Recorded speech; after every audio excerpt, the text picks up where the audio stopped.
అపోస్తలుడైన పౌలు దెస్సలోనికీయులకు రాసిన మొదటి పత్రిక 4వ అధ్యాయము 2వ వచనము అందరం కలిసి చదువుకుందాం. దెస్సలోనికీయులకు రాసిన మొదటి పత్రిక 4వ అధ్యాయము 2వ వచనము అందరం కలిసి. కాగా మీరు ఎలాగూ నడుచుకొని దేవుని సంతోషపరచవలెనో మా వల్ల నేర్చుకునే ప్రకారంగా మీరు నడుచుకుంటున్నారు. ఈ విషయంలో మీరు అంతకందుకు అభివృద్ధి నందవలని మిమ్మల్ని వేడుకొని ప్రభువైన యేసునందు హెచ్చరించుచున్నాం. ప్రభు ఈ వాక్యభావం ద్వారా మనతో మాట్లాడి యోగ్యంగా ప్రభువులలో పాల్పొందులాగిన మనలను సిద్ధపరచునుగాక. అపోస్తలుడైన పౌలు దెస్సలోనికలో సంఘం ఏర్పరచబడిన తర్వాత విశ్వాసులను ప్రభువులో బలపరిచే బాధ్యత ఆయన తీసుకున్నాడు. అందుకొరకే ఒక శ్రేష్టమైన ఆత్మీయ అభ్యాసాన్ని వారికి నేర్పించాడు. ప్రభుత్వం నడుచుకుంటా, లేకపోతే దేవునికి తగినట్లు నడుచుకుంటా ఎట్టిదో వారికి నేర్పించాడు. వారు నేర్చుకున్నారు కూడా.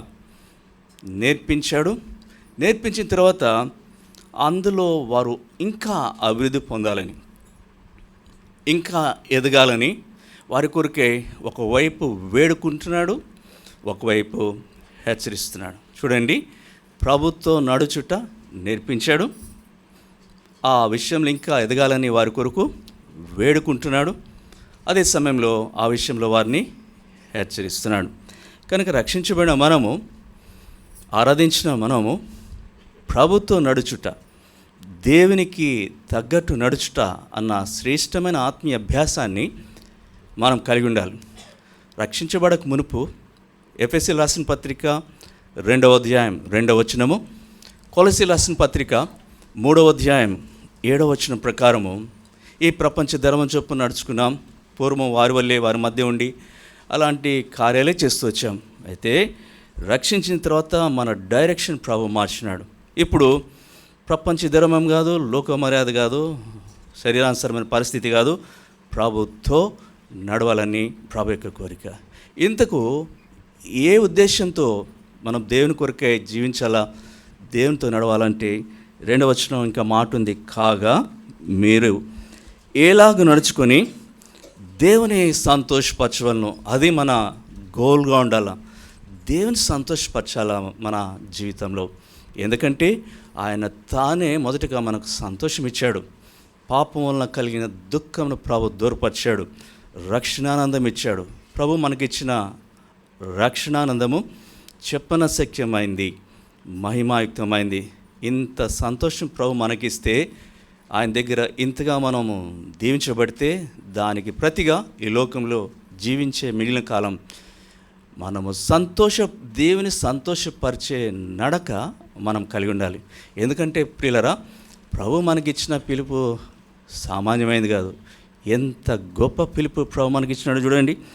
2వ అధ్యాయం దెస్సలోనికీయులకు రాసిన మొదటి పత్రిక 2వ అధ్యాయం 11వ వచనం, తన రాజ్యమునకును మహిమనకును మిమ్మల్ని పిలుచుచున్న దేవునికి తగినట్టుగా మీరు నడుచుకునవలని మేము మీలో ప్రతి వారిని హెచ్చరించుచు, ధైర్యపరచుచు, సాక్ష్యమిచ్చుచు. చాలండి.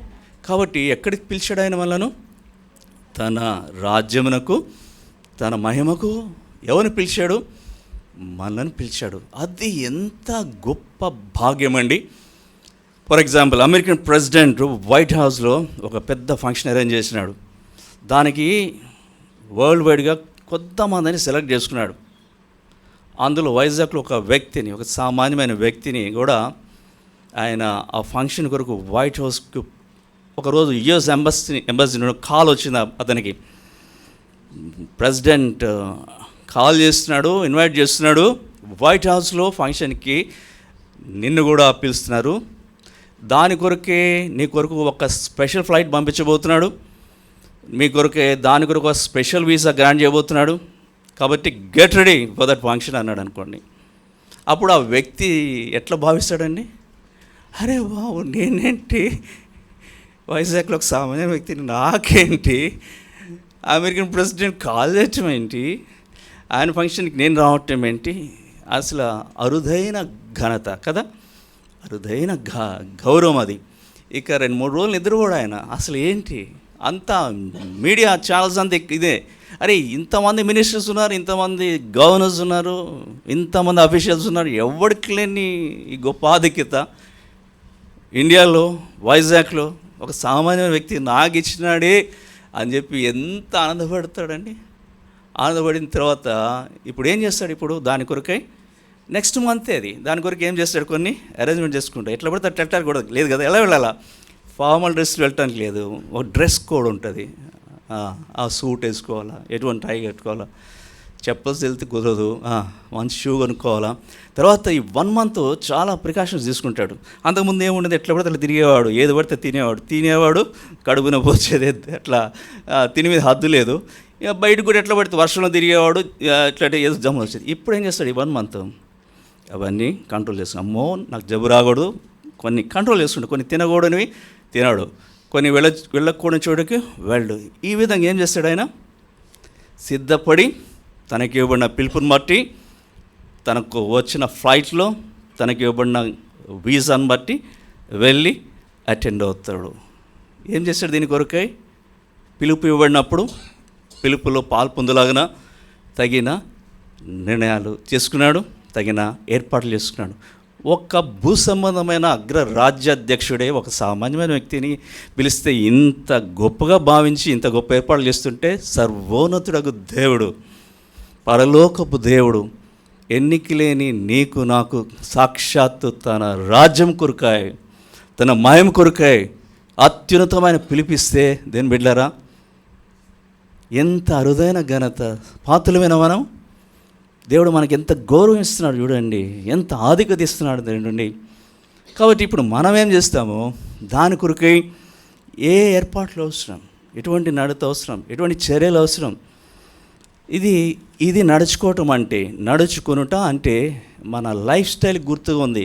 రక్షించబడిన తర్వాత నీతిగాను, భక్తిగాను, విశ్వాసంతో ఎట్లా జీవిస్తామో మనం చేసే ఈ జీవన శైలిని నడుచుకోవటము అంటారు.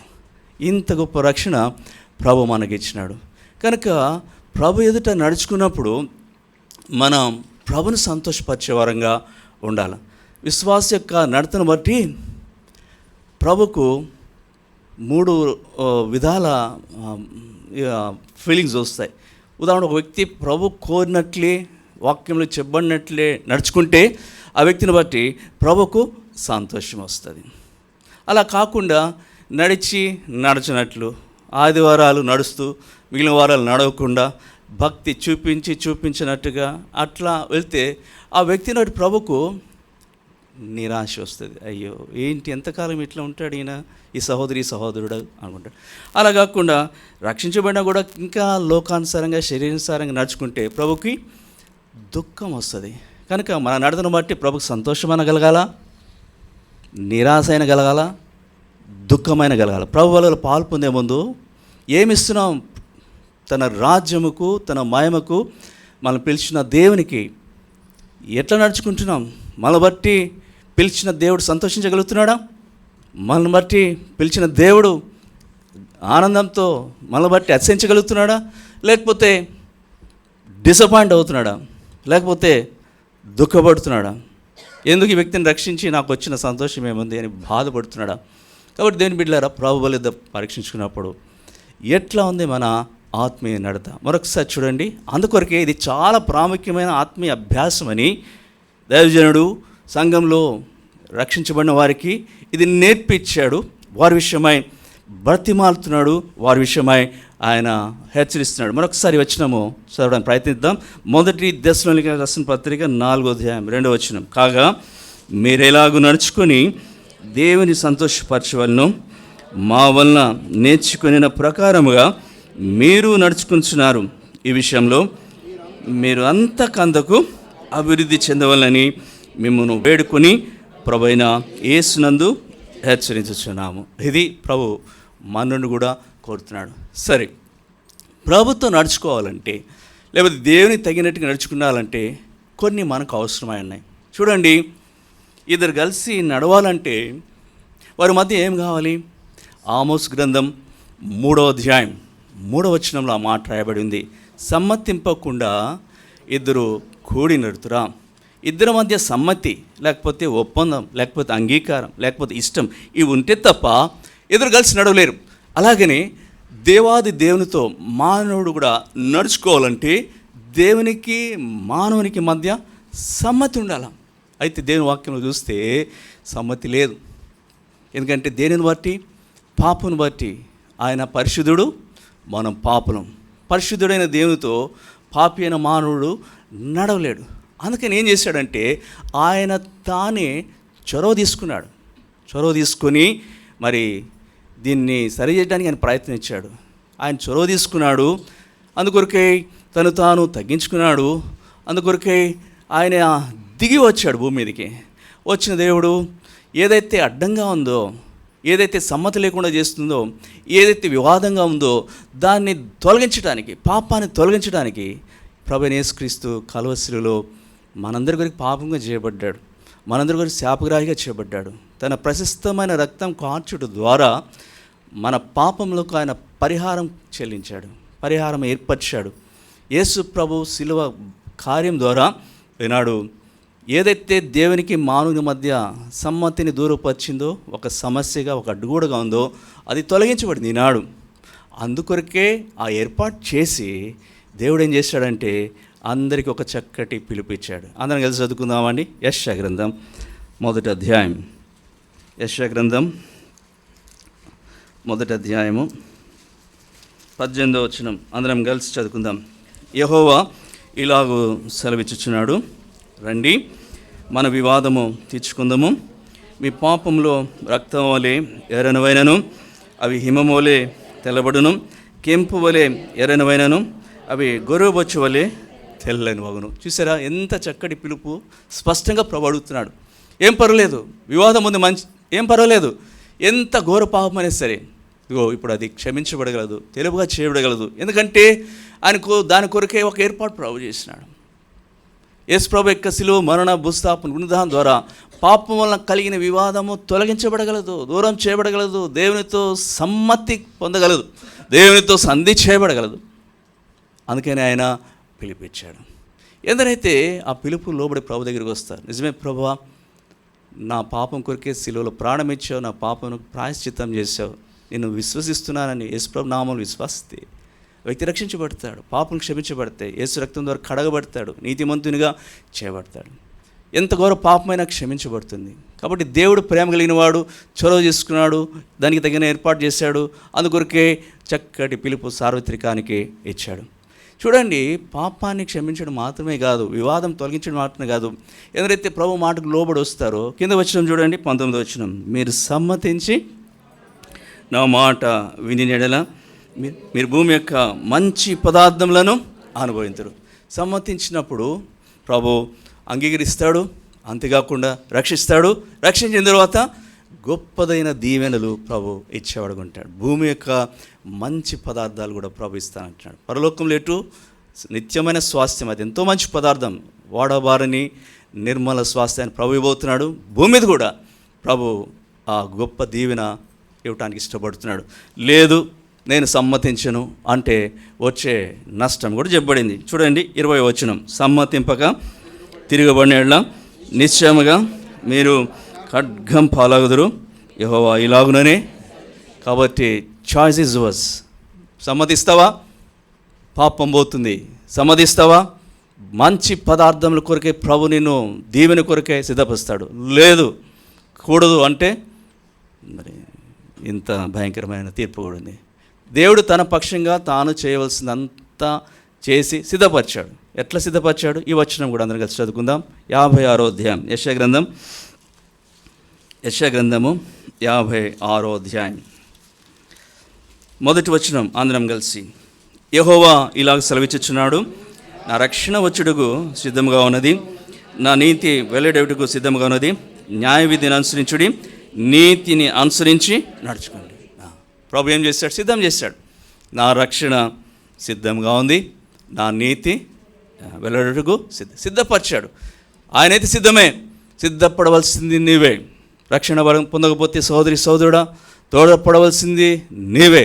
సిద్ధపరచబడిన రక్షణ, దాని కొరకే నిర్లక్ష్యం చేయవద్దు, త్వరపడు. ఇది మిక్కిలి అనుకూలమైన సమయం. రేపు ఏం జరుగునో తెలియదు. ఇది ప్రభు నిన్ను ప్రేమించి నీకు ఇచ్చిన ధన్యకరమైన తరుణం. రక్షణకు మించిన గొప్ప భాగ్యం లోకంలో మరేది కూడా లేదు. ఈ గొప్పదైన భాగ్యాన్ని సిద్ధపరిచి నేను పిలుస్తుంటే నిర్లక్ష్యం చేయవద్దు. ఎందుకంటే నీ కొరకే గొప్పదైన ఉన్నతమైన ఏర్పాటు ప్రభు కలిగినాడు. తన రాజ్యమునకు, తన మహిమనకు ఆయన నిన్ను పిలుస్తున్నాడు. ఇంత గొప్ప ఘనత నిర్లక్ష్యం చేయవద్దు. కనుక ఒక వ్యక్తి దేవునితో నడిచి ఉండాలంటే దేవునికి ఆ వ్యక్తి మధ్య సమ్మతి కుదరాలి. ఎట్లా వస్తుంది? ఇది రక్షించబట్టు ద్వారా ఈ సమ్మతి వస్తుంది. రక్షించబడిన వారంగా ప్రభుతో కలిసి, లేకపోతే ప్రభు తగినట్టుగా నడవాలంటే మనకేం కావాలంటే ఆయనదైన జీవం కావాలి. అందుకనే ఆయన దాని కొరకైన ఏర్పాటు కూడా చేశాడు. చదవండి రోమపత్రిక 6వ అధ్యాయం. రోమపత్రిక 6వ అధ్యాయము 4వ వచనం.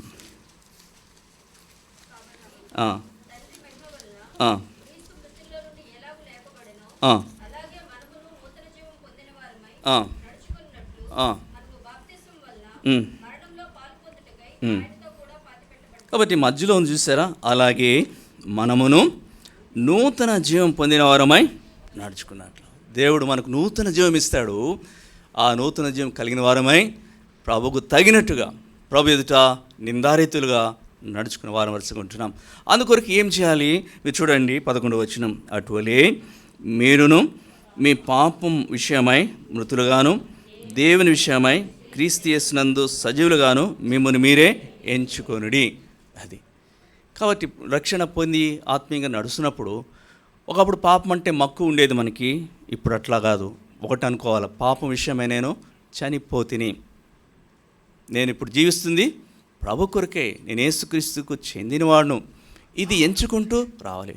ఒకప్పుడు మనకి బలహీనత ఉండేదని ఎక్కువ మాట్లాడేవాళ్ళమేమో. కోపం వస్తే నోటి నుంచి సాంస్క్రిట్ వచ్చేదేమో. ఇప్పుడు రక్షించబడిన తర్వాత కోపం వచ్చింది, ఏం రాకూడదు? బూతులు రాకూడదు. ఎంత రెచ్చగొట్టినా, ఎంత కోపం వచ్చినా, అప్పుడు ఒకవేళ గబక్కన వస్తూ ఉంటే ఏం చేసుకోవాలా? నేను ఈ బూతుల కొరకాయ చనిపోతిని, మృతుడునై తిని. ఇప్పుడు నేను నా నోట వస్తే ఏం రావాలా? క్షేమావృతికరమైన మాటలు రావాలి, ఇతరులకు మేలుకరమైన మాటలు రావాలి. ఆ మాటలు రావనుకోండి, మౌనంగా కూర్చోవాలి.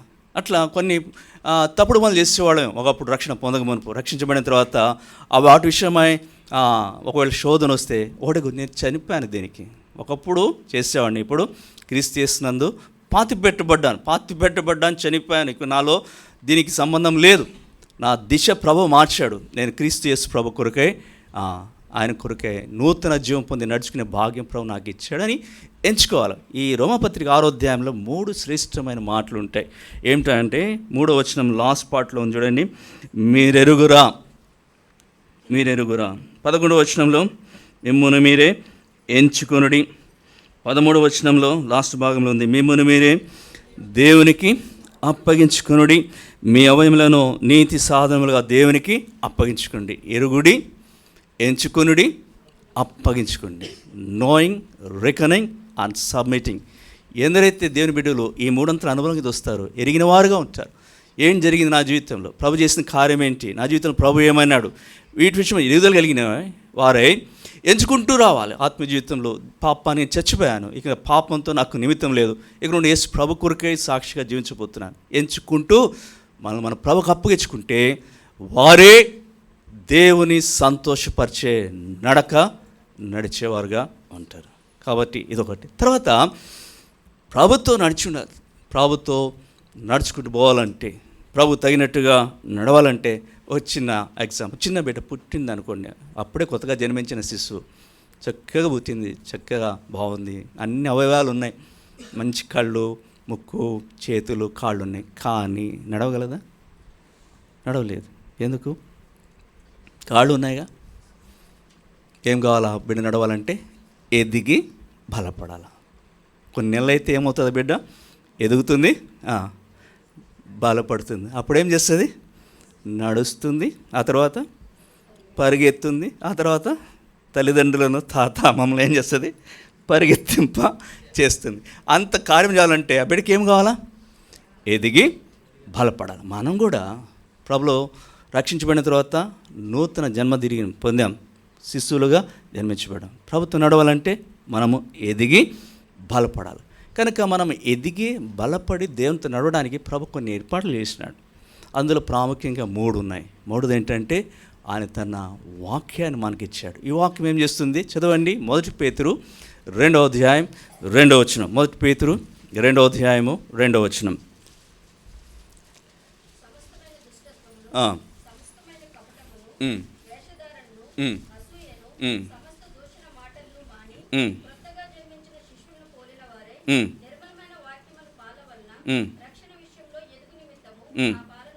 అది రక్షణ నిమిత్తము, ఎదుగు నిమిత్తం. రక్షణ విషయంలో పాలు ఏం చేస్తాయి అంటే పోషిస్తాయి. కాబట్టి వాక్యము ప్రారంభ దినాల్లో పాలు వల్లే పోషిస్తుంది. ఆత్మీయంగా ఎదిగే కొద్దీ బలమైన ఆహారం ఉంటుంది. వాక్యం ద్వారా దేవుని బిడ్డలంగా ఎదిగి బలపడగలుగుతాం. వాక్యం ద్వారా పోషించబడతాం. వాక్యము అది జీవింపజేస్తుంది. దేవుని నోటి నుండి వచ్చే ప్రతి మాట వలన జీవించబడతాం. వాక్యము బ్రతికిస్తుంది. ఎంత బలమో అవసరమో నడవడానికి అంత బలమో దేవుడు తన వాక్యాన్ని, జీవవాక్యాన్ని మనకి ఇచ్చాడు. కాబట్టి దేవుని బిడ్డలంగా ప్రభును సంతోషపరిచే నడక మన జీవితంలో కలిగి ఉండాలంటే వాక్యాన్ని ప్రేమించాలా, వాక్యాన్ని చదవాలా, వాక్యాన్ని నేర్చుకోవాలి, వాక్యాన్ని కంఠస్థం చేయాలి, వాక్యాన్ని ధ్యానించాలా, వాక్యమునకు విధేయత చూపాలి. ఎవరైతే ఈ పనులు చేస్తారో వారు ఎదిగి బలపరచబడిన వారై ఆయన సంతోషపరిచేలాగా లోకంలో నడుచుకుంటారు. తర్వాత మరొక ఏర్పాటు ప్రభు చేశాడు. అట్లా అసలు మనం ఎట్లా రక్షించబడినాం? దేనిని బట్టి? కృప చేత విశ్వాసం ద్వారా రక్షించబడిన మనము ఆత్మీయంగా ఎదిగి బలపడాలంటే మనకు అవసరమైనది కూడా విశ్వాసమే. విశ్వాసము చేసే ఒక పనులు ఏంటంటే మనం బలపరుస్తుంది. అబ్రహాం చూడు ఎంతగా బలపడ్డాడైనా. చూడండి రోమపత్రిక 4వ అధ్యాయం, రోమపత్రిక 4వ అధ్యాయము 19వ వచనం. మరియు అతడు విశ్వాసమునందు బలహీనుడుగాక రమారమి 100 ఏండ్ల వయసు గలవాడై ఉండి అప్పటికి తన శరీరము మృతతుల్యమైనట్టును శారా గర్భమును మృతతుల్యమైనట్టును ఆలోచించిన కానీ అవిశ్వాసం వలన దేవుని వాగ్దానం గురించి సందేహింపక దేవుని మహింపచ్చి ఆయన వాగ్దానం చేసిన దాన్ని నెరవేర్చుటకు సమర్థుడని రూఢిగా విశ్వసించి విశ్వాసం వలన బలం నొందాను. విశ్వాసం వలన బలం నొందాను. కాబట్టి అబ్రహాము బలపరచబడ్డాడు. తన వృద్ధాప్యంలో కూడా విశ్వాసం బట్టి. అబ్రహామే కాదు, ఇది మనకు కూడా వర్తిస్తుంది. అందుకే నా మాట రాయబడింది. చూడండి 24వ వచనం, 23-24 వచనాలు. అది అతనికి ఎంచబడిన అతని నిమిత్తం మాత్రమే కాదు కానీ మన ప్రభువైన యేసును మృతుల్లో నుండి లేపిన వానేందు విశ్వాసం ఉంచిన మనకును ఎంచబడని మన నిమిత్తం కూడా. కాబట్టి మనం ఎదిగి బలపడి ప్రభువును సంతోషపరచినట్లుగా ఈ లోకంలో నడుచుకోవాలంటే దేవుడిచ్చిన మరొక సదుపాయం ఏమంటే విశ్వాసం. కాబట్టి దేవుని బిడ్డలంగా ప్రభుని ఎప్పుడు కూడా సందేహించకూడదు. పరిస్థితులను బట్టి మన విశ్వాసాన్ని కోల్పోకూడదు. మన ప్రభు ఆయనకు అసాధ్యమైనది ఏది లేదు, ఏదైనా చేయగలడు. బెంగపడకూడదు. పూర్తిగా విశ్వాసంతో ప్రభు ఆధారపడితే తప్పనిసరిగా మన అవసరాన్ని ప్రభు తీరుస్తాడు. మూడోదిగా ఇంకోటి కూడా మనం ఎదిగి బలపడి అసలు బలి చక్కగా నడుస్తున్నారంటే వాళ్ళు ఎంత చక్కగా నడుస్తున్నారు, అసలు ఏమైంది, దేనిని బట్టి వాళ్ళు అంత బాగా నడుస్తున్నారు? చదవండి యెషయా గ్రంథం 40వ అధ్యాయం 31వ వచనం. యెషయా గ్రంథము 40వ అధ్యాయము 31వ వచనం.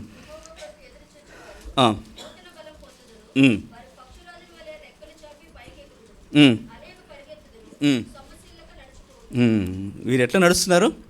సొమ్మసిల్లక, ఎంత దూరమైనా అలిపేలేదు వీరికి.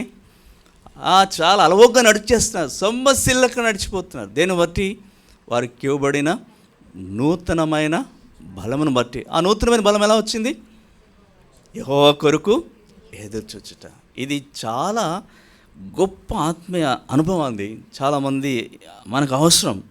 దేవుని కొరకు ఎదురుచూచుట, వెయిటింగ్ ఆన్ ద లార్డ్. ప్రభుపై ఆధారపడుట, ప్రభు కొరకే కనిపెట్టుట.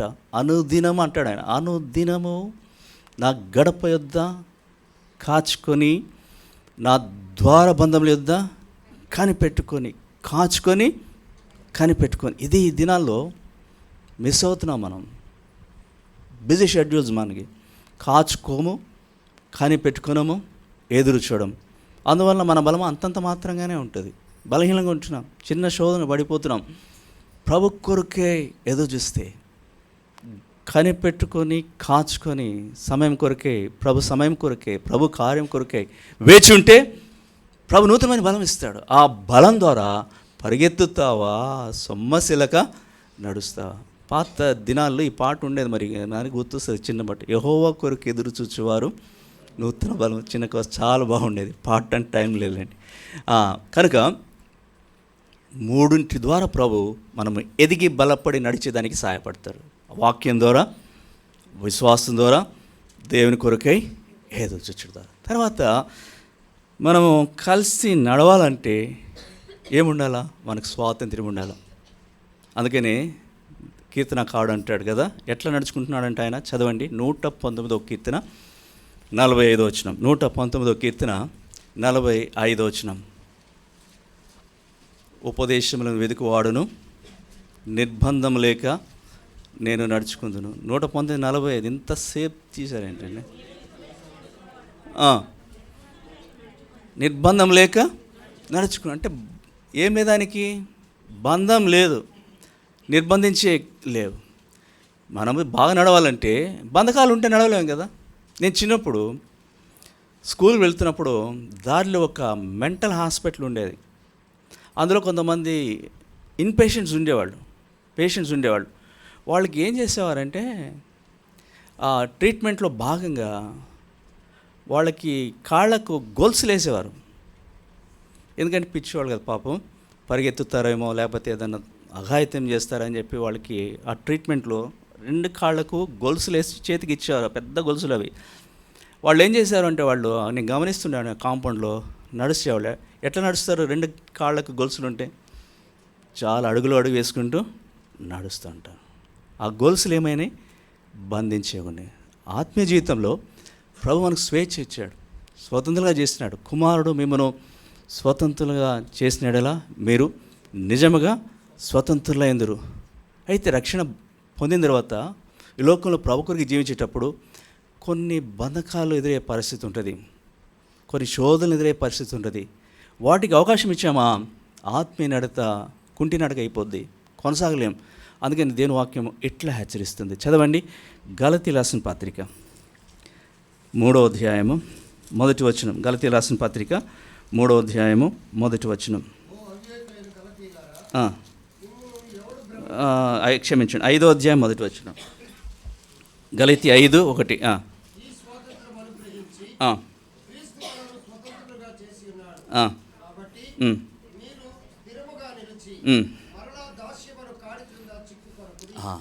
స్థిరముగా నిలిచి ఆ కాడి కింద మళ్ళీ పాత బ్రతుకు వెళ్ళకూడదు.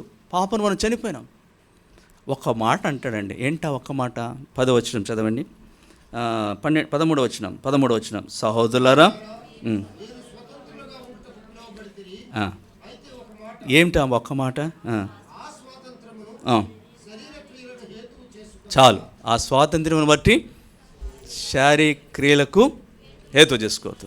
చూడండి, ఏదైతే వదిలిపెట్టాం వద్దనుకున్నాం వాటి నుండి ప్రభు విడుదల ఇచ్చాడు, ఆ వివాదం తొలగించాడు, పాపం క్షమించాడు. మళ్ళీ తిరిగి శారీరక క్రియలకు ప్రభు నీకు ఇచ్చిన స్వాతంత్ర్యాన్ని వినియోగించుకుంటే నీ అంతటికి నీవే నీ కాళ్ళ గొలుసులు వేసుకున్నట్టే. నడవలే ప్రభు కొరకే, ప్రభుకు తగినట్టుగా ఆయన సంతోషపరిచే ఆత్మీయ నడత కోల్పోయినావు. ఏంటి ఆ శారీరక క్రియలు? కిందే ఉంది కదా 19వ వచనం నుండి. శారీరక కార్యములు స్పష్టమై ఉన్నాయి. అవేవైనా ఒక పెద్ద జాబితా ఉంది. అందులో అన్నీ ఉండలేకపోవచ్చు, అన్నీ ఉండకపోవచ్చు, ఏదో 1-2 ఉండొచ్చు. అది చాలు నీ ఆత్మీయ జీవితాన్ని ఆపడానికి, నీ నడకకు బంధకాలుగా ఉండేదానికి. అందుకనే ఓ మాట రాయబడింది, ఈ శారీరక క్రియలు ఏం చేస్తాయంటే ఆత్మకు విరోధంగా పోరాడే శరీరాశను విసర్జించమన్నాడు. 1 పేతురు 2:11. ప్రియులారా, మీరు యాత్రికులు పరదేశులున్నారు కనుక ఆత్మకు విరోధంగా పోరాడు శరీరాశలను విసర్జించాలి. మన ఆత్మకు విరోధంగా పోరాడే వాటికి మనం ఎందుకు అవకాశం ఇవ్వాలండి? మనకు శత్రువుగా ఉన్న ఈ శరీర క్రియలకు మనం ఎందుకు చోటు ఇవ్వాలా? కాబట్టి ప్రభు ఇచ్చిన స్వాతంత్ర్యంలో స్వేచ్ఛగా ఉంటే నడిచేవారంగా ఉంటాం.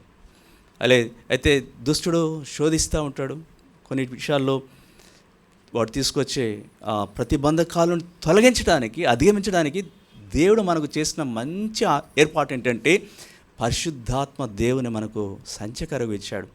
ఆత్మ దేవుడు చేసే ఒక కార్యం ఏమంటే ఏదైతే బంధించడానికి శరీర కార్యాలు అడ్డొస్తాయో వాటిని తొలగిస్తాడు. ఆయన తొలగించి నడిపిస్తాడు. చూడండి రోమపత్రిక 8వ అధ్యాయం, రోమపత్రిక 8వ అధ్యాయము 12వ వచనం నుండి, కాబట్టి సహోదరులారా, శరీరానుసారంగా ప్రవర్తించుటకు మనము శరీరమునకు రుణస్థలం కాము. మీరు శరీరానుసారముగా ప్రవర్తించినడలా చావలసిన వారు ఎందురు కానీ ఆత్మచేత శారీరక క్రియలను చంపినడలా. చావలసిన మనము జీవించడానికి ఎవరు సహాయపడుతున్నారు? ఆత్మచేత శారీరక క్రియలను చంపినడలా జీవించాలి. ఆత్మదేవుడు ఆ శారీరకను తొలగించిన తర్వాత ఏం చేస్తాడు? 14వ వచనం, దేవుని ఆత్మచేత ఎందరు నడిపింపబడదురు వారందరూ దేవుని కుమారులై, దేవుని కుమారులుగా దేవుని ఆత్మ ద్వారా ఆయన సంతోషపరిచే నడక మనము కలిగిన వారంగా ఉంటాం. కాబట్టి దేని బిడ్డలారా, ఎంత గొప్ప ఏర్పాటు యేసు ప్రభులో మనం కలిగి ఉన్నాం.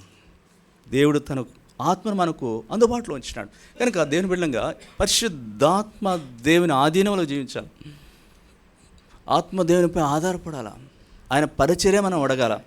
పరిశుద్ధాత్మ దేవుడు సేవలోనే కాదు, అవకాశం ఇస్తే, ఆయనకు అనుమతిస్తే మన జీవితానికి సంబంధించిన అన్ని భాగాల్లో కూడా ఆయన దూసుకొస్తాడు మనకు సహాయపడటానికి. ఆధారపడాలా. ఆత్మదేవుడా శక్తి చాలదు, గొలుసులాగా ఉన్నాయి ఇవి అంటే వాటిని తొలగిస్తాడు ఆయన.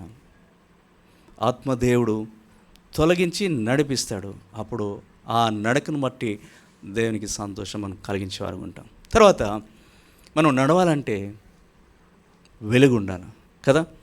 చీకటి ఉంటే నడవగలమా? చీకట్లో నడవగలమా? చీకట్లో నడవలేం. మనం వెలుగుంటే నడగలుగుతాం. యేసు మనకు వెలుగే ఉంటున్నాడు. ఆయనలో చీకటి ఎంత మాత్రమో లేదు. ఆయన వెలుగులో ఉన్న ప్రకారము మనమును వెలుగులో నడిచినలా అన్యోన్య సహవాసము కలిగిన వారమైందము.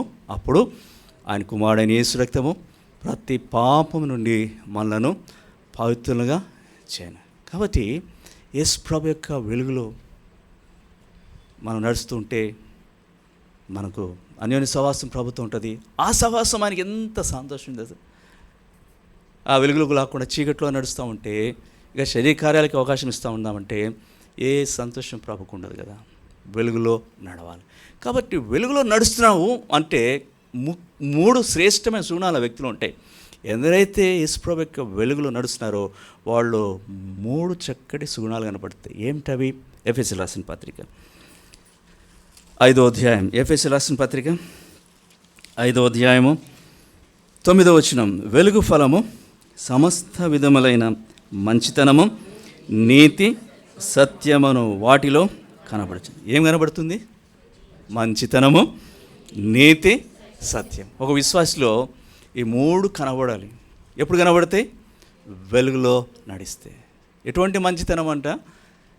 సమస్త విధములైన మంచితనం. అంటే ఆ వ్యక్తి నిలువెల్లా మంచితనం, మూర్తివించిన మంచితనం ఆ వ్యక్తిలో ఉంటుంది. విశ్వాసలో మంచివాడు, మంచి సహోదరి, మంచి సహోదరుడు, ఆయన అంత మంచితనము, ఆయనలో నీతి, ఆయనలో సత్యము. అందుకని ప్రభుకు ఏది ప్రీతికరమైందో దాన్ని పరీక్షించచ్చు వెలుగు సంబంధుల వలె నడుచుకోండి. చీకట్లో ఇది కనబడదు. ప్రభు యొక్క వెలుగులో నడిస్తే దేని బిడ్డారా, ఇటు శ్రేష్టమైన 3 గుణాలు కలిగి లోకానికి జ్యోతుల వలె కనబడతాం. ఎందరైతే వెలుగులో నడుస్తారో వాళ్ళు నడిచే కొద్ది ఏమవుతుంది? సామెతల గ్రంథం 4వ అధ్యాయం 18వ వచనం ప్రకారము, నీతిమంతుల మార్గము అంతకంతకు తేదరిల్లను. వెళ్ళిపోతున్న కొద్దీ నీతితో, సత్యంతో, మంచితనంతో ప్రభుకి ఏది ప్రీతికరమైందో దాన్ని పరీక్షిస్తూ వెళ్తే కొద్దీ ఆ మార్గం అంతకంతకు తేదరిలేదుగా ఉంటుంది. సోదరి సోదరుడా, అది దేవునికి సంతోషం కలిగించే నడత.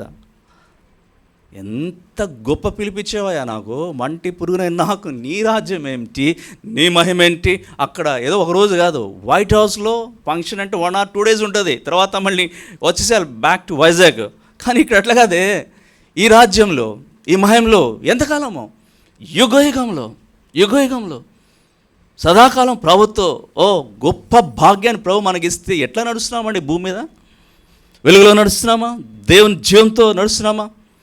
నిర్బంధంగా నడుస్తున్నామా? ఎదిగి బలపడి నడుస్తున్నామా? నీతిమంతుల మార్గం అంతకంతకు తెలియదు. అందుకని పిలిపించాడు, యాకోబు వంశస్థులారా రండి, యెహోవా వెలుగులో మనం నడుచుకుందాం.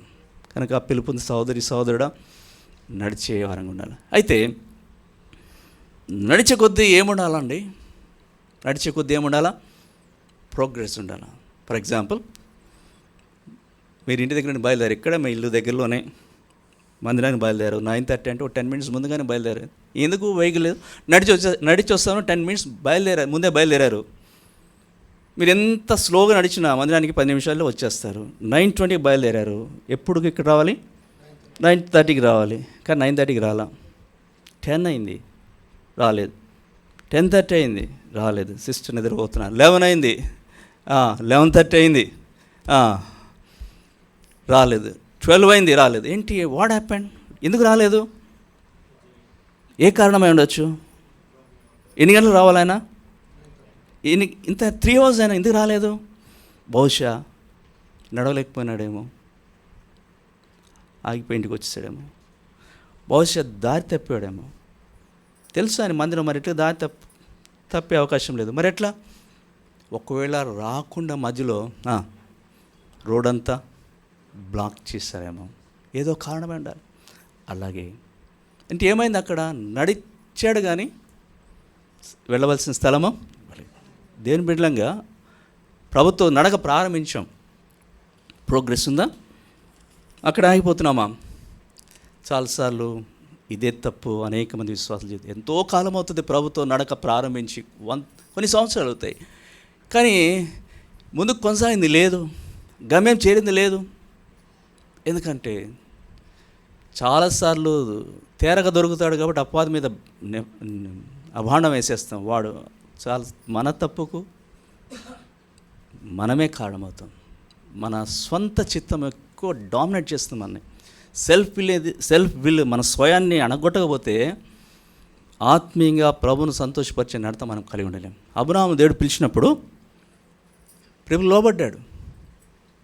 పిలుపుని బట్టి ప్రభు ఆయనతో చెప్పిన ప్రకారం వెళుతూ వచ్చాడు. మధ్యలో ఏమైంది?